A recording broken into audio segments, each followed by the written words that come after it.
Coming up on this week's Falcon Fever, the men's basketball team played Clayton State and Columbus State this week. Stick around to see how the team did.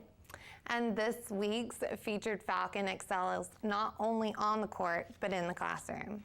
Also, find out how the baseball team did in a 3-game series against Georgia Southwestern as well as Stillman. And a pioneer for women's athletics returns to UM. See how the university honored its most famous alumni. Falcon Fever starts now.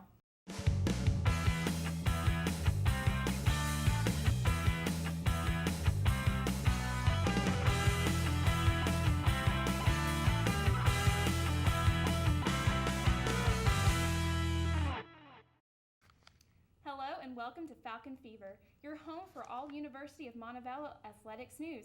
I'm Chloe Allen. And I'm Lauren Altaffer. Thanks so much for joining us.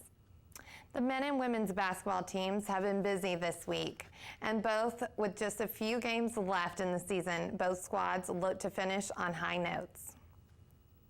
The Falcons basketball teams took flight to Georgia Saturday to face off against the Clayton State Lakers. The men got off to a quick start, taking a 39-26 lead into halftime, shooting 77% from the field. Ryan May led the team with 12 points in the first half, and in the second half, the Falcons continued shooting well from the field, ending the game with 57.7% shooting. And as May led the Falcons with 15 points.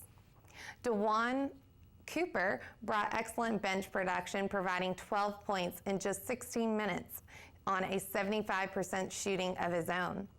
Montevallo took home the win 75-63. Wednesday night, the Falcons returned to Trustmark Arena to take on Columbus State. Montevallo led by as many as 14 early on, but led by only 6 in the half. The Falcons struggled in the second half, and the Cougars took advantage, going on a couple of scoring runs and ultimately took the game 81-77. DeJuan Cooper continued his shooting streak, coming away with 16 points. He shot 5 of 7 from the field and took 6 out of 10 at the charity stripe. He also added 9 rebounds.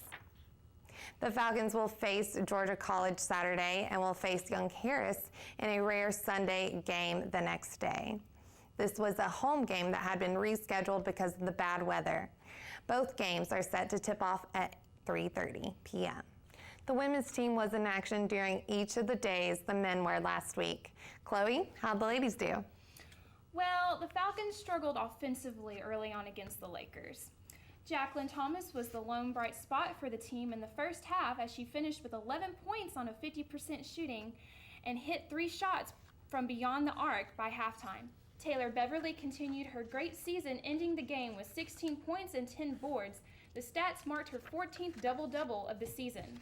Shea Bonner added 4 more steals to her conference-leading total in the category. The Falcons returned home Wednesday to take on Columbus State. Junior Taylor Beverly led the game with 29 points and 16 rebounds, and the game was neck and neck. And Montevallo held on to the lead for over 6 minutes in the final quarter, but Columbus State was able to pull away, winning the game 64-56. The Falcons return to action this weekend on Saturday, February 22nd. The Falcons will take on Georgia College at home.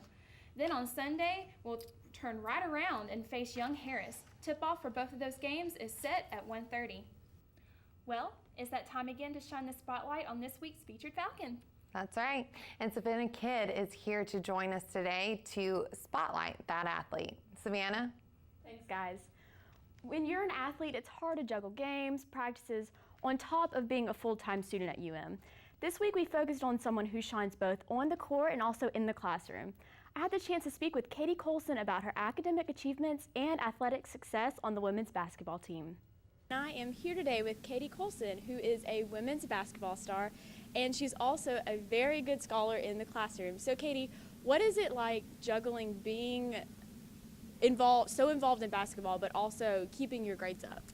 It can be very challenging at times just because we're on the road a lot and we're not here sometimes, but you kind of learn how to manage your time and make sure you stay in check with your teachers to keep up with all your work. Okay, so you have the highest grades on your team, And what major are you, and what is your GPA currently? I'm a biology major, and my GPA is currently a 3.9. Wow. Yeah. Oh my gosh. So I'm just curious, how many hours a week do you say that you study in comparison to like trying to juggle that with practices and games and everything? Oh goodness, probably just whenever I have free time, I'm trying to keep up with work and staying on top of things. So Yeah, biology's not easy either. No. No, yeah, I'm in biology right now. I'm a non-major, and it's really difficult. Yeah. So is it easier, though, being a part of a team and just encouraging one another? yeah, we're kind of all in the same boat. Like we're all missing at the same time, so we're all having to try to stay on top of things and help each other out. So yeah. Great. Well, I really appreciate you being here with us today. Thank you so much, and congratulations. Thank you. Congratulations again to Katie Colson. We can't wait to see what your future holds. If you have a suggestion for featured Falcon, you can contact us through our Falcon Fever Facebook page. Reporting for Falcon Fever, I'm Savannah Kidd. Thanks, Savannah. Let's switch gears to tennis, where the women hit the road for a non-conference match. Last Thursday, the women took on Tuskegee. And the Falcons went 5-1 in singles and 3-0 in doubles to take an 8-1 win. Junior Nikki Polsarova took the #1 singles match 6-1 and 6-0 during the Falcons' strong performance. As of showtime today, the Falcons are on the road taking on Clark Atlantic. Check out Twitter and Facebook pages for stats and updates on today's matches. They'll be on our page.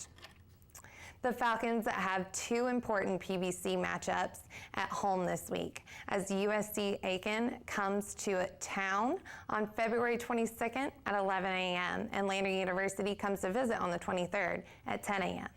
The Falcons hit the road to face West Alabama on the 26th at 1, so be sure to come support the Falcons. Taking things to the diamond. Falcons split doubleheader with Georgia Southwestern on February 15th. Vinny Rodriguez provided 3 hits and placed the Falcons offense in his return to the lineup in a 13-5 win over Georgia Southwestern in their Peach Belt Conference opener. That's right. The Falcons 6-3 overall and 1-1 in conference games, then fell to the Hurricanes 6-5 in extra innings. And can you believe that went on 12 innings? Not at all. I cannot. I would be so exhausted. I would be too. And to think they had to play another game the next day. They were troopers. Absolutely. So after that 12-game nightcap of the doubleheader, the Falcons still managed to clinch their PBC opening series with 8-2 win over the Hurricanes in the final game of the series on February 16th. Wednesday, the Falcons faced off against Stillman College. The Falcons won the now conference match with a final score of 6-3. As of showtime today, the Falcons were playing Miles College at historic Rickwood Field. We will post updates from the game on Facebook and Twitter tonight. Up next, the baseball team travels to UNC Pembroke for the 3-game series on February 26th and 23rd. One of UM's most notable alumni athletes recently returned to campus to make a donation to the university archives. Dr. Dolores Dolly Brumfield White was honored in the Carmichael Library during UM's homecoming activities. She donated items to the university archives from her time playing in the All-American Girls Professional Baseball League in the 1950s. Some of the things included trading cards, photos, and even one of her old uniforms. Brumfield White graduated from UM in 1954, back when our school was known as Alabama College.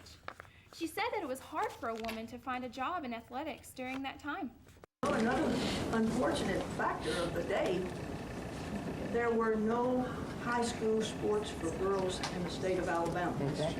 I had to go to the state of Mississippi to get a teaching job and a coaching job. University officials say Brumfield White has attended almost every UM homecoming celebration since she graduated. She was honored with the Distinguished Alumni Award in 2004, and let me tell you, that is wonderful to see an alumni coming back. She has such a prestigious honor. I know, huge.